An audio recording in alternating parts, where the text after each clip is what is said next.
Hallo zusammen. Heute möchte ich euch mitnehmen zu einer Wanderung vom ehemaligen Bahnhof Bayerfeld-Köln zur Moschel Landsburg.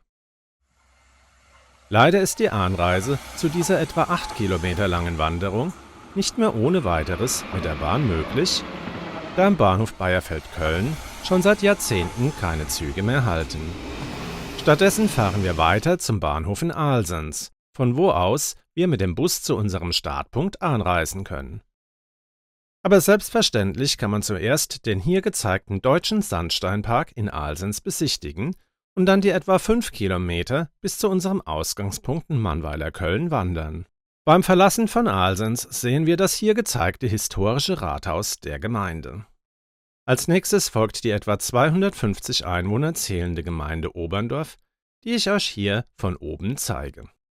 Die in diesem Film gezeigte Wanderung kann im großen Teil auch mit dem Fahrrad erlebt werden. So sind weite Teile der Wanderung auf asphaltierten Wegen, aber andere Teile sind nur geschottert oder nur als schmale Fußpfade vorhanden. Nachdem wir Mannweiler-Köln links liegen gelassen haben, erreichen wir unseren eigentlichen Startpunkt, den ehemaligen Bahnhof Bayerfeld-Köln. Hier beginnt nun der anstrengende Teil unserer Wanderung. Erst einmal geht es richtig steil nach oben und wir kommen an den Weinbergen der Gemeinde vorbei. Sie dürften eine der südlichsten der Anbauregion nahe sein. Da die Strecke hier etwa für einen halben Kilometer sehr steil ist, sollte man sie gemütlich angehen. Aber versprochen, der Blick von oben lohnt sich allemal. Auf dem Bergrücken angekommen, ergibt sich uns ein wunderschöner Blick auf den Weidelbacher Hof. Auf diesem befindet sich die Wanderraststätte Hühnerhaus, welche kalte und heiße Getränke, Snacks, Obst, Kekse und im Sommer auch Eis anbietet. Die Informationstafel erklärt den von hier zu sehenden 4-Höfe-Blick. Als erstes der Stolzenberger Hof, gefolgt von dem zu Mannweiler-Köln gehörenden Morsbacher Hof, danach der zu Bayerfeld-Steckweiler gehörende Schmalfelder Hof und zuletzt der Althof, welcher der Gemeinde Gerbach zugewiesen ist. Wie in der Nordpfalz üblich, kann man selbstverständlich auch von hier viele Windräder sehen. Eine Hornisse richtig gut zu Gesicht zu bekommen, ist eher Glückssache. Aber die Wanderung ist zu jeder Zeit ein schönes Naturerlebnis. Zurückblickend zum Weidelbacher Hof in Richtung Alsenstal wird ein typisches Panorama des Nordpfälzer Berglandes sichtbar. Auf dieser Route gibt es immer wieder Sitzbänke, auf denen man sich ausruhen kann. Auf unserem Wanderweg empfiehlt es sich, einen kurzen Abstecher zur Ruine Randeck zu machen. Von der Burg sind nur noch Reste der Ringmauer, der Eckvorwerke, der Flanierungstürme und der Grundmauer des Bergfriedes vorhanden. Wie viele Burgen in der Gegend wurde auch Randeck um 1690 von französischen Truppen zerstört. Die Ruine wurde dann Mitte des 19. Jahrhunderts niedergerissen, um die Materialien verwenden zu können. Auch wenn von der im 12. Jahrhundert erbauten Burg nicht mehr viel zu sehen ist, hat man von hier einen wunderschönen Ausblick auf die Gemeinde Mannweiler-Köln. Und weiter in der Ferne auf den Bremricher Hof, welcher ich euch hier etwas näher zeigen möchte. Aber nicht nur ein Blick in die Ferne ist lohnenswert, sondern auch der in die nähere Umgebung. So kann man sehr schön sehen, wie sich die Natur dieses Areal zurückerobert hat. Dabei sind neben dem hier zu sehenden Mauerpfeffer, Flechten, Veilchen und Kirschbaumblüten viele mögliche Pflanzenarten zu entdecken.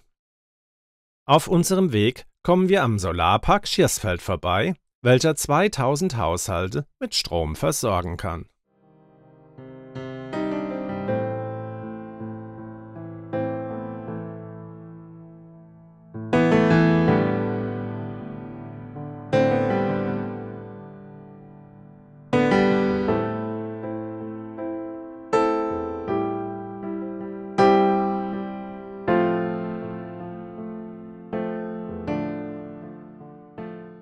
Auch wenn unsere Wanderung in jeder Jahreszeit reizvoll ist, ist sie im Sommer am schönsten.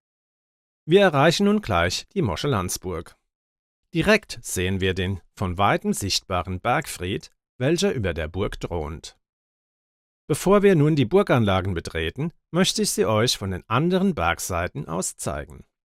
Für solche Aufnahmen ist das Winterhalbjahr zu empfehlen, da sie im Sommer durch die vielen Bäume von weitem kaum noch auszumachen ist.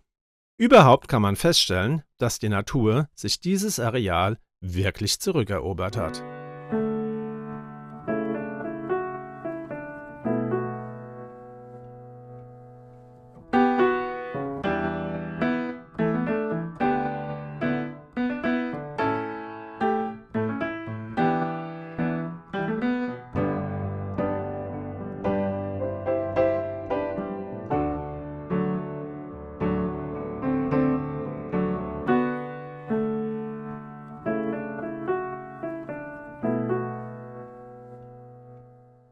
Auch wenn es Hinweise gibt, dass es die Burg bereits 1130 gab, so ist eine gesicherte Erwähnung erst 1255 gegeben.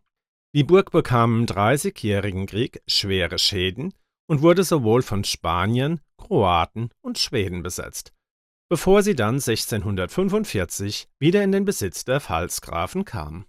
Letztendlich wurde die Burg 1689 durch französische Truppen zerstört und ist seit damals als Ruine erhalten. Heute gehört sie der Stadt Obermoschel und kann für Feste gemietet werden. Für Besucher ist sie allerdings ganzjährig geöffnet und kann kostenlos besucht werden.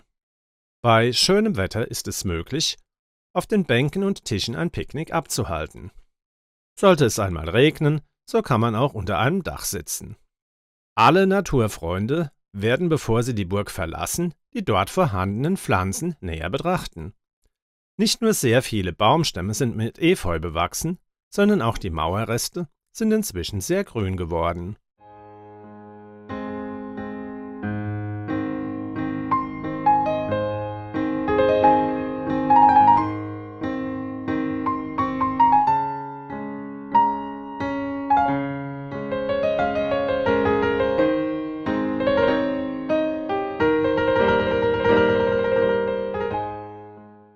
Wir verlassen die Ruinen der Moschel Landsburg über den Geokulturpfad Obermoschel, der damit wirbt, dass man hier dazulernen, mitmachen, ausspannen und auch Spaß haben kann.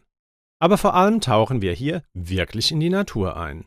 Von dieser Aussichtsbank kann man den auf dem anderen Bergrücken liegenden Karlforster Hof sehen.